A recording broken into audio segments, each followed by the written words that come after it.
Afinal, o homeschooling é ilegal?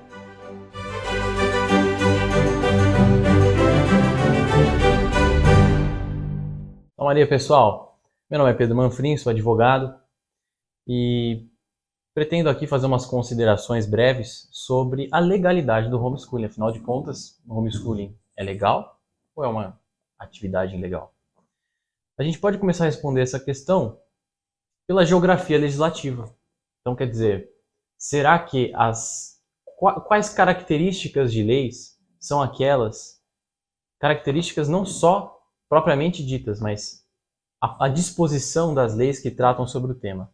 Por quê? Imperioso dizer que há pelo menos umas 4 grandes leis infraconstitucionais que tratam do tema. As 2 principais leis conhecidas do público que regulam a atividade no dia a dia são o Estatuto da Criança e do Adolescente, o famoso ECA, e, em conjunto, a Lei de Diretrizes e Bases, que tratam, digamos, paralelamente sobre o tema. De alguma maneira, colocam obrigações que são impostas aos pais ou que muitas vezes, por algumas autoridades, tais como conselhos tutelares, Ministério Público, há nessas leis dispositivos que conflitam com a atividade homeschooling. Dá para se mencionar o artigo 55 do ECA, bem como outras leis estaduais, né? Certo é que há muitas leis infraconstitucionais a esse respeito. Mas o que eu quero dizer aos pais é o seguinte: a nossa geografia legislativa é muito clara. Nosso país ele vive uma pirâmide legislativa. Há uma lei que não pode ser contrariada, que é chamada Constituição Federal. Ela está na ponta da pirâmide de leis, né? Em sequência, nós temos todas as leis aprovadas pelos deputados federais em Brasília, não só na atual legislatura, como em outras constituições, em outras épocas históricas. Exemplo, Código Civil, Código Penal, são todas leis que são nacionais, mas que não podem contrariar a Constituição. Nosso sistema, ele é, digamos, muito verticalizado. Nosso sistema, ele vive uma espécie de controle constitucional. Então, o que os pais têm que entender? Há um artigo na Constituição que eu faço questão de reproduzir, que é o 205, que, digamos, ele é que inaugura o debate no Brasil sobre a legalidade do homeschooling. Porque nele está escrito da seguinte maneira: artigo 205. A educação, direito de todos e dever do Estado e da família, será promovida e incentivada com colaboração da sociedade, visando o pleno desenvolvimento da pessoa, seu preparo para o exercício da cidadania e sua qualificação para o trabalho. Notem as primeiras palavras aqui: educação, direito de todos e dever do Estado e da família. Então nós já temos um primeiro sintoma do espírito constitucional dessa lei. Que o Estado e a família, ambos concorrentemente, têm que zelar, têm o dever de falar sobre educação e de, digamos, promover a educação à criança, ao menor. O espírito da Constituição é meio que colocar pai, mãe e Estado lado a lado, em harmonia, para prover educação ao filho. Isso inaugura uma discussão que chegou a um cume no Supremo Tribunal Federal em 2018. Houve uma discussão judicial de uma família que, alguns anos antes, havia praticado homeschooling, foi, enfim, denunciada, confundida com abandono intelectual. A questão foi levada ao judiciário e essa família se viu à mercê de um julgamento em 2018, feito pelos ministros do Supremo. Na ocasião, o ministro Barroso foi um defensor, uma espécie de cruzada em defesa da legalidade do homeschooling. Mas não só. O próprio Alexandre de Moraes, que conduziu o voto, digamos que influenciou os demais, fez o voto que ficou conhecido como voto condutor, teceu considerações, caríssimos pais, que são muito favoráveis à prática do homeschooling. Ele disse o seguinte, que vale a pena reproduzir aqui. Na ocasião, o ministro Alexandre de Moraes, ele disse o seguinte em um dos seus votos: que a Constituição Federal, apesar de expressamente não prever essa modalidade, tampouco, nem expressa, nem implicitamente proíbe a possibilidade de se aventar o ensino domiciliar. E o ministro prossegue: não me parece possível extrair da Constituição Federal a vedação do ensino privado individual na modalidade domiciliar. Senhoras e senhores, nós temos o principal tribunal do país, o Tribunal Constitucional, dizendo o seguinte: o homeschooling é uma atividade constitucional.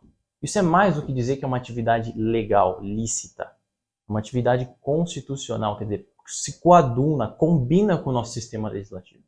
Nós temos essa afirmação de 2018 que foi uma vitória para os praticantes do homeschooling no Brasil. E também não quero esquecer um destaque que foi feito pelo ministro Barroso, uma preocupação de transformar tantas famílias que os ministros reconhecem que praticam homeschooling em ilegais. Há diversas manifestações nesse julgado do ministro Barroso manifestando preocupação com a transformação em ilegalidade ou pelo menos conflitiva com outros comandos legislativos a prática dos pais. Então, nós notamos que o judiciário está preocupado com a legalidade da prática. E não só. Nós temos uma movimentação legislativa recentemente feita agora em 2022, no mês de maio, deputados federais, eles votaram em favor, tiveram um consenso histórico raro, em favor do homeschooling, de um projeto de lei que já estava há 2 meses lá na Câmara. Aprovaram esse projeto que hoje está esperando tramitação no Senado, e se aprovado, a atividade não é só mais legal, lícita e constitucional, ela é regulamentada. E aqui nós entramos no principal requisito, na principal questão, no principal quesito aí da polêmica, no centro da polêmica da atividade do homeschooling. O homeschooling, apesar de ter sido declarado constitucional pelos ministros, apesar de a gente poder extrair da Constituição que é uma atividade que se coaduna com o nosso sistema legislativo, ao mesmo tempo é uma atividade não regulamentada. Por isso ainda não é compreendida, tanto pelos legisladores quanto pelas demais autoridades. Então nós temos que ajudar essas autoridades a compreender a prática. Os deputados se manifestaram muito favoráveis ao assunto, tanto que houve um consenso inédito.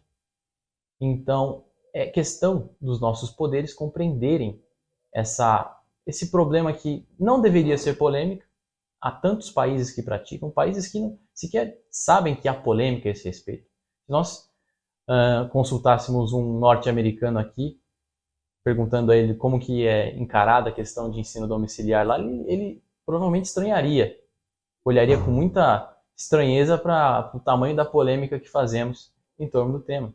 É um direito natural. É que vai uma indagação. Aqui cabe uma indagação. Antes das escolas, antes do ensino regular formal, o que será que existia na sociedade civilizada? Será que a família não era uma instituição mais antiga do que a escola? Portanto, se trata de um direito natural que as nossas leis atuais precisam, nossas autoridades precisam compreender. Me parece que é mais uma questão de boa vontade, boa fé, do que necessariamente legalidade. É claro que o homeschooling é uma atividade legal. O que realmente toca a discussão é uma má compreensão, infelizmente, que nós notamos em algumas autoridades que têm competência de velar sobre o assunto. Há muitas denúncias que acontecem às famílias que praticam homeschooling de estarem incorrendo num crime chamado abandono intelectual. Claro que as autoridades não devem dar crédito a essas denúncias se constatarem, evidentemente, que não há indícios dessa prática. Pessoas ou famílias que promovem o ensino domiciliar são denunciadas como praticantes ou indiciadas como praticantes de um crime cuja a prática é totalmente inversa ao que as famílias fazem quando dão essa educação domiciliar aos filhos. O abandono intelectual, artigo 246 do Código Penal, é muito claro. O fato típico ali, ele é omissivo. Então é a omissão de pais e mães responsáveis legais em dar instrução aos filhos. Não é o que acontece. Em geral, essas famílias, elas se organizam para que tanto a mãe, quanto o pai, quanto um outro responsável legal, diariamente vele sobre a educação do filho. Ora, isso não transmite qualquer indício da prática desse crime. O abandono intelectual acontece em ambientes em que a criança está totalmente abandonada. E intelectualmente, nutricionalmente, em matéria de cuidados. Aí sim nós temos indícios claros. Mas não é o que os pais homeschooling fazem. Se trata de até um preconceito. Né? E acho que é uma questão de superação desse preconceito. Nós estamos aqui para ajudar essas autoridades a compreender a matéria, a resolver de uma vez por todas essa má compreensão. queremos ajudar, queremos harmonizar. Pois bem, acho que tecemos considerações salutares. Faltou, mas aqui eu também faço incluir a existência de leis de alto quilate que também atrapalham aí a questão, digamos, a obrigação formal de matricular os filhos em escola. Eu quero mencionar algumas. São tratados internacionais que têm status aqui no país como supralegal. Acontece que pelo nosso sistema legislativo, alguns tratados que versem sobre direitos humanos e outros também de algumas naturezas semelhantes, eles são integrados ao nosso ordenamento a partir do momento que o Brasil os assina, com status que é chamado supralegal. Não faz parte da Constituição, mas está acima de todas as leis infraconstitucionais. Exemplo, Declaração Universal de Direitos Humanos, em que há um tópico número 3, onde ali se diz claramente que os pais têm primazia na escolha da modalidade de educação, modalidade, ou seja, domiciliar, ou não, dos seus filhos. Essa lei está integrada, faz parte do nosso ordenamento, está acima de ECA, está acima de Lei de Diretrizes e Bases.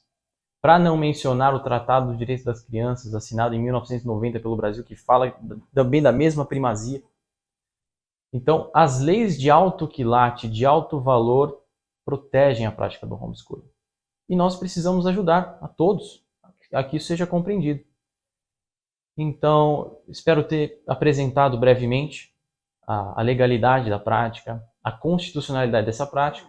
Estou aqui também, nessa semana do homeschooling seguro, para esclarecer qualquer dúvida que o pai tenha, que a mãe tenha, e até mesmo para auxiliar os pais nessa lida com essas autoridades que também precisam aprender mais, precisam se instruir mais e estar de boa fé ajudando essas famílias.